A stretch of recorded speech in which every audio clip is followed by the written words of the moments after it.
saya jalani saat ini adalah manajemen. Oke, baik, di sini saya akan menjelaskan mengenai keterampilan berbahasa Indonesia. Jadi, keterampilan berbahasa Indonesia ini artinya keterampilan dalam menggunakan bahasa Indonesia, komunikasi baik secara lisan maupun tertulis. Keterampilan berbahasa lisan itu meliputi menyimak dan berbicara. Sedangkan keterampilan berbahasa tulis itu meliputi membaca dan menulis. Dilihat dari sifatnya, keterampilan menyimak dan membaca ini bersifat reseptif, yaitu menerima atau memahami pesan yang disampaikan oleh pembicara atau penulis. Sedangkan berbicara dan menulis bersifat produktif, artinya menghasilkan berbicara atau menulis. Yang berikutnya adalah sifat keterampilan berbahasa. Bisa dilihat dari tabel berikut adalah keterampilan berbahasa. Jadi ada lisan dan tertulis.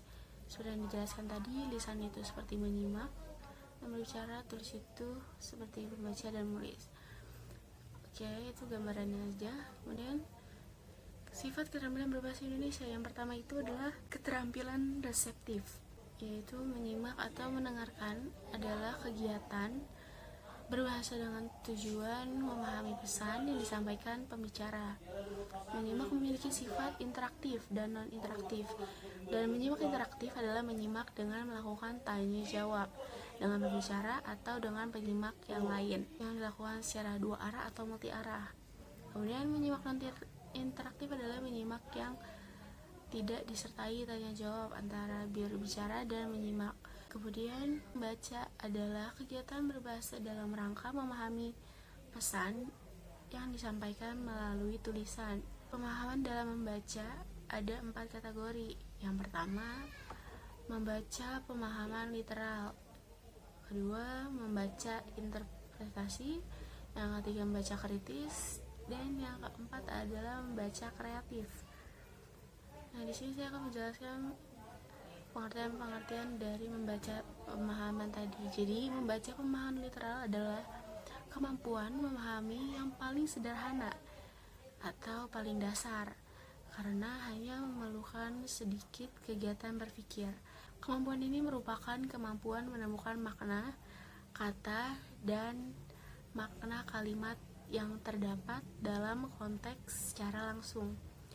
Dengan kata lain, pemahaman literal disebut juga pemahaman terhadap makna tersurat. Kemudian yang kedua adalah membaca interpretasi. Jadi membaca ini memerlukan keterampilan berpikir yang lebih tinggi dibandingkan tingkat pemahaman literal. Jadi ini lebih tinggi dari pemahaman literal tadi ya.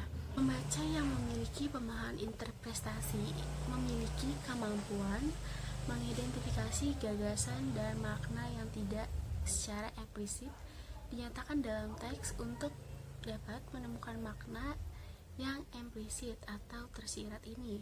Keterampilan berpikir pembaca meliputi kemampuan menggeneralisasi, menentukan hubungan sebab akibat, mengidentifikasi motif-motif, menemukan hubungan antar bagian teks, memprediksi kesimpulan, dan membuat perbandingan.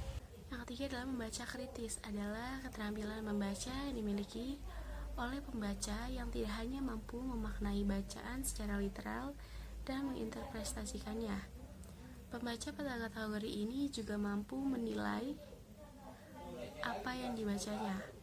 Pembaca kritis mampu menilai secara kritis gagasan-gagasan yang disampaikan penulis dan juga kesahihan data yang tertuang dalam bacaan.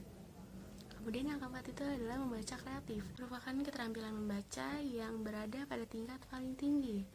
Di samping memiliki kemampuan membaca literal, interpretasi, dan kemampuan berpikir kritis, pembaca kategori ini mampu menerapkan gagasan-gagasan yang terdapat pada teks atau bacaan ke situasi baru, mengombinasikan gagasan yang dimiliki pembaca dengan gagasan dalam teks, dan mampu memperluas konsep-konsep yang terdapat dalam teks yang dibacanya. Secara singkat dapat dikatakan bahwa pembaca kreatif berusaha secara kreatif menciptakan suatu yang baru berdasarkan gagasan-gagasan yang ada dalam teks.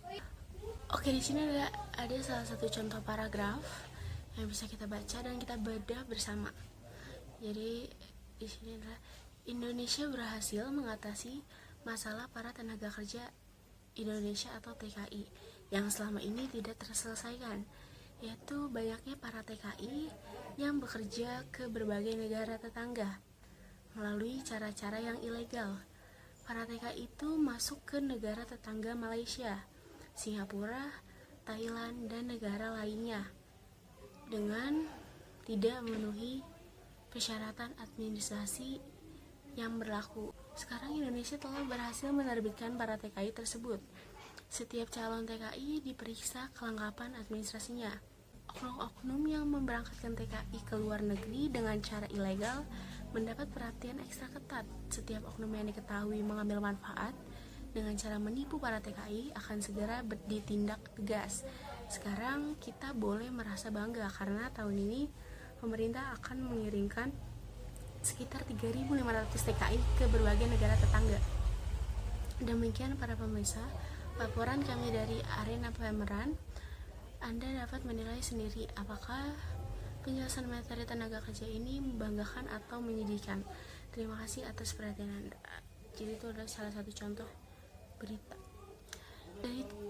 Dari jawaban dari paragraf yang tadi saya baca, jawaban saya tentang pemahaman tersebut adalah saat ini Indonesia sudah lebih ketat terhadap warga negara Indonesia yang akan mencari nafkah ke luar negeri sebagai TKI.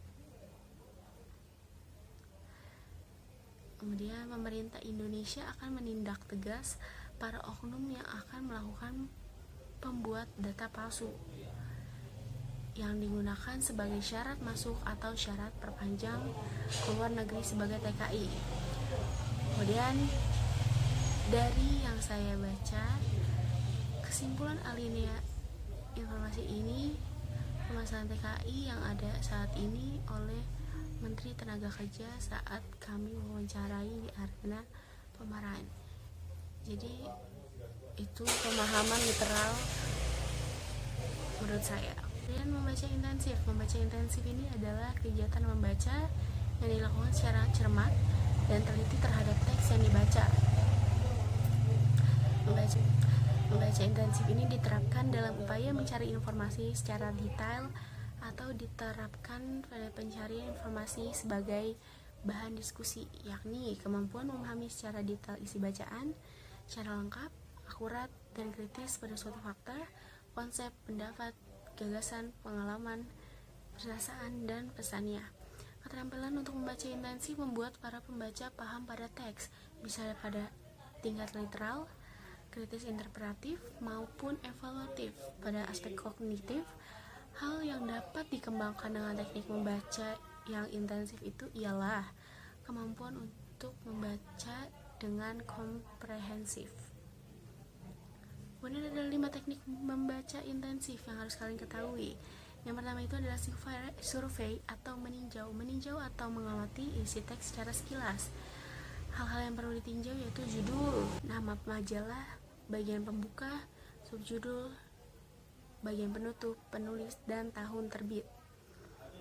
Langkah ini dilakukan dengan tujuan mengenal teks sehingga memperoleh pengetahuan dan pemahaman tentang gambaran umum isi buku, topik yang dibahas di dalam teks, gagasan-gagasan penting di dalam teks, susunan teks, cara penyampaian dalam teks. Kemudian yang kedua ada question atau bertanya. Setelah melakukan survei, maka kita mendapatkan gambaran mengenai isi teks selanjutnya. Mengajukan pertanyaan yang ingin kita ketahui. Kegiatan ini dapat membantu kita menentukan tujuan bacaan.